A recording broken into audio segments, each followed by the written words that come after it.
Media circle நேயர்களுக்கு வணக்கம். இன்றைக்கு நம்ம நேர்காணலுக்காக ஆஸ்கார் மூவிஸ் தயாரிப்பாளர் பாலாஜி பிரபு அவர்கள் நம்மோடு நின்றிருக்கிறார். அவரோடு பேசலாம். சார் வணக்கம். வணக்கம். சென்னை பல்லாவரத்தை சேர்ந்த பொண்ணு சமந்தா விண்ணை தாண்டி வருவாயா படம் மூலமா அறிமுகமாகி தமிழ்ல ஒரு முன்னணி நடிகையா மாறினவங்க. அவங்க சில வருடங்களுக்கு முன்னாடி நாகசைத்தன்யாவை திருமணம் பண்ணி டிவோர்ஸ் ஆனது எல்லோருக்குமே தெரியும். டிவோர்ஸ் ஆனதுக்கு அப்புறமா ரொம்பவே டிப்ரெஷன்ல இருந்தாங்க, நோயால அவதிப்பட்டாங்க. இப்படிங்கிற மாதிரியான தகவல் இருந்த சூழல்ல ராஜ் நிதிமுரு அப்படிங்கிற ஒரு இயக்குனர் இன்னைக்கு காலையில ரகசியமா திருமணம் பண்ணிட்டாங்க. ரகசிய திருமணம் இல்ல, இது யாருக்குமே தெரியல, திடீர் திருமணமா அமைஞ்சிருக்கு இல்லையா? என்ன ரீசன் சார்? எந்த ரீசனுமே கிடையாது. அதாவது ராஜ் நிதி முருங்கிறவர் பாத்தீங்கன்னா நிறைய வெப் சீரிஸ் எல்லாம் பண்ணியிருக்காரு. ஃபேமிலி மேன் எல்லாம் பாத்தீங்கன்னா ரொம்ப அவர் பண்ணதுலேயே ரொம்ப பாப்புலரான வெப் சீரிஸ். அதுல சமந்தா நடிச்சிருந்தாங்க. ஸோ ராஜ் நிதி முரு அப்படிங்கிறவரும் ஆல்ரெடி டைவர்ஸ் ஆனவர் தான். அவருடைய மனைவி பேர் ஷாம்லிங்கிறவங்க. ஸோ இந்த பக்கம் சமந்தாவும் ஆல்ரெடி டைவர்ஸ் ஆனவங்க தான். நாகசைத்தன்யாவை டைவர்ஸ் பண்ணிட்டாங்க. ஸோ ரெண்டு பேரும் ஒன்றா சமந்தா அந்த படத்தில் நடிச்சிருக்காங்க, அவர் டைரக்ட் பண்ணியிருக்காரு. ஸோ இந்த காலகட்டங்களுக்குள்ளே இவங்களுக்குள்ள ஒரு சின்னதாக ஒரு காதல் மலர்ந்து அடிக்கடி வெளியில் போகிறது, சோஷியலான இடங்கள், பொது இடங்களுக்கு போகிறது, இது மாதிரி இருந்துச்சு. ரொம்ப நாளாவே லவ் பண்ணுறாங்கன்னு சொல்லி, ஆமாம், லவ் பண்ணுறாங்க அப்படின்னு ஒரு சோஷியல் மீடியாவில் ஒரு பேச்சு இருந்துச்சு.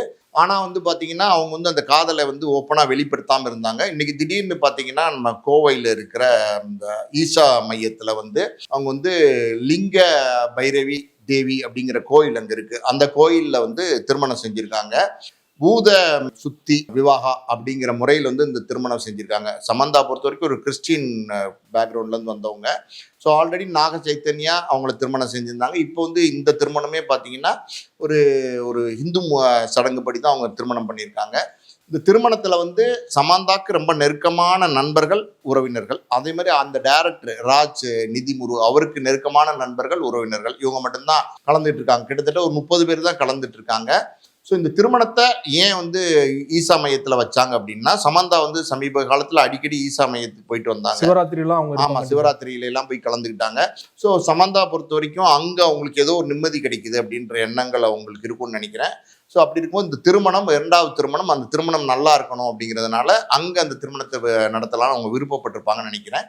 ஒரு எப்படி சொல்றது, முறைப்படி 2 வீட்டாரோட சம்மதத்தோடு தான் இந்த திருமணம் நடந்திருக்கு. திடீர் திருமணம், அதுதான் அது. திடீர் திருமணம்னா அவங்க ஆல்ரெடி பிளான் பண்ணியிருக்காங்க. ஆனால் யாருக்குமே ப்ரெஸ்ஸுக்கோ மீடியாக்கோ யாருக்குமே சொல்லலை. இன்னைக்கு திடீர் மனக்கோலத்தில் கூட பெருசாக யாருக்குமே தெரியல. இன்னைக்கு மனக்கோலத்தில் ஃபோட்டோஸ் எல்லாம் காலையில வெளியில வந்ததுக்கப்புறம் சமந்தா 2வது திருமணம் அப்படிங்கிற செய்தி பெருசா பரவிட்டு இருக்கு. இந்த திருமணம் முறைப்படி நடந்த திருமணம். சமந்தா அவர்கள் நாகசைத்தன்யாவை டிவோர்ஸ் பண்ண உடனே பார்த்தீங்கன்னா, நாகசைத்தன்யாவை அதிகமாக விமர்சனம் பண்ணதை தாண்டி சமந்தா அவர்களை தான் அதிகமாக விமர்சனம் பண்ணியிருக்காங்க. அவங்களே பொதுவெளியிலே பல பேட்டிகளை சொல்லியிருக்காங்க. என்ன யூஸ்ட் ஹேண்டு, செகண்ட் ஹேண்டு, இந்த மாதிரி நான் நிறைய கோல்ட் டிக்கர், நான் பணத்துக்காக நான் ஆசைப்பட்டு கல்யாணம் பண்ணிட்டேன், இப்போ நான் விலகிட்டேன் அப்படிங்கிற மாதிரியான நிறைய டிப்ரெஷன்ல இருந்தாங்க. ஆனால் இப்போ திடீர் திருமணம் பண்றாங்கன்னா எப்படி சார் எடுத்துக்க? ஏன்னா அப்போ பார்த்தீங்கன்னா திருமணத்து மேலே இன்ட்ரெஸ்ட் இல்லாத மாதிரி பேசினாங்க. இல்ல, திருமணத்து மேல இன்ட்ரெஸ்ட் இல்லாமல்லாம் கிடையாது. அந்த அளவுக்கு திருமணத்தால இல்ல, நாகசைத்தன்யா சமந்தா 2 பேரும் காதலிச்சு தான் திருமணம் செஞ்சாங்க.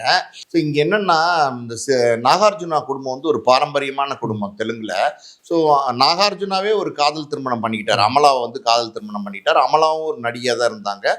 ஸோ நாகார்ஜுனாவை திருமணம் பண்ணதுக்கப்புறம் அமலா படத்தில் நடிக்கிறத டோட்டலாகவே தவிர்த்துட்டாங்க. ஒரு குடும்ப தலைவியாக இருக்காங்க. அந்த மாதிரி நாகச்சைத்தன்யாவை திருமணம் பண்ணதுக்கப்புறம் சமந்தாவும் அந்த வீட்டு மருமகளாக மட்டும் இருக்கணும் அப்படின்னு எதிர்பார்த்தாங்க. அங்கே சமந்தாக்கு தொடர்ந்து நடிக்கணுங்கிற ஆசைகள் இருந்தது.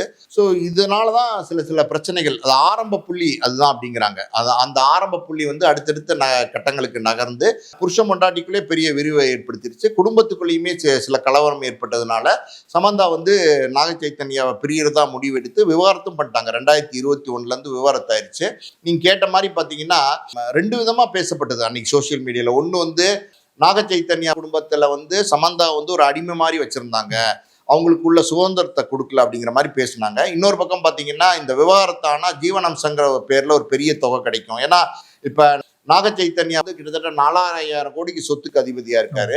ஸோ அப்படி இருக்கும்போது ஒரு 500-1000 கோடி ஜீவனாம்சமா கிடைக்கிறதுக்கு வாய்ப்பு இருக்கு. அது பிளாக்மெயில் பண்ணி அந்த ஜீவனாம்சத்தை வாங்குவாங்க அப்படிங்கிற பேச்செல்லாம் இருந்துச்சு அந்த நேரத்தில். ஆனால் ஜீவனாம்சமும் கொடுக்கப்பட்டது.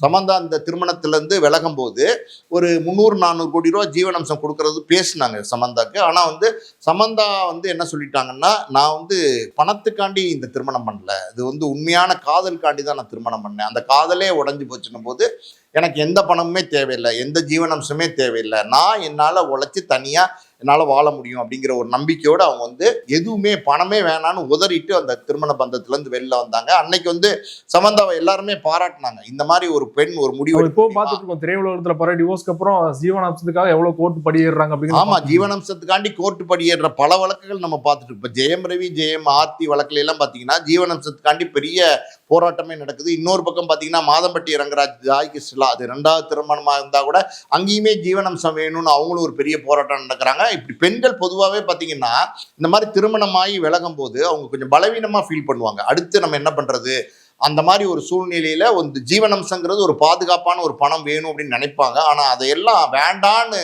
தூக்கி எறிஞ்சிட்டு போறதுக்கு ஒரு மன தைரியமும் ஒரு மனப்பக்குவம் வேணும். அது சமந்தாக்கு இருந்தது. சமந்தா 1000 தான் இருந்தாலும் ஒரு தமிழ் பொண்ணு, அந்த தமிழச்சிக்கான கோவம் வந்து இயல்பான கோவம் வந்து சமந்தா கிட்ட இருந்ததுனால அது வேணான்னு வந்துட்டாங்க. அதுக்கப்புறம் பிரிஞ்சு வாழ்ற காலகட்டங்கள்ல கூட பாத்தீங்கன்னா மயோசிட்டிஸ்ன்னு ஒரு தசை நோயால அவங்க பாதிக்கப்பட்டாங்க. அந்த நேரத்தில் கூட சமந்தாவை பற்றி என்ன சொன்னாங்க அப்படின்னா, இனிமே சமந்தாவால் எழுந்திருச்சு வர முடியாது, மறுபடியும் திரைப்படத்தில் நடிக்க முடியாது, ஆளே இழைச்சிருந்தாங்க, இனிமே சமந்தா அவ்வளோதான் அப்படின்ற மாதிரி பேச்செல்லாம் இருந்துச்சு சோசியல் மீடியாவில்.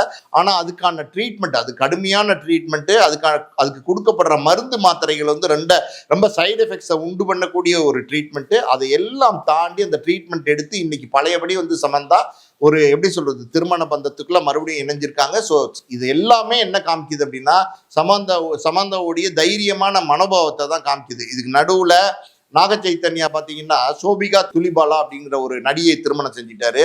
அந்த நேரத்தில் பார்த்தீங்கன்னா சமந்தாவோட அப்பா இறந்து போயிட்டாரு. ஸோ பல கஷ்டங்கள் அடுத்தடுத்து சமந்தாவுக்கு வந்து இடி இறங்கிட்டே இருந்துச்சு. ஆனால் எல்லாத்தையும் தாண்டி இன்னைக்கு வந்து இந்த இயக்குனரை திருமணம் செஞ்சிருக்காங்க. ஒரு நல்ல முடிவு தான் இது. நீங்க சொன்னது மாதிரி நாக சைத்தன்யா வந்து சோபிதாவை 2வது திருமணம் செய்யும்போது பார்த்தீங்கன்னா ரொம்ப பிரம்மாண்டமா பண்ணாங்க. இந்திய திரையுலகத்திலும் பலருமே போயிருந்தாங்க.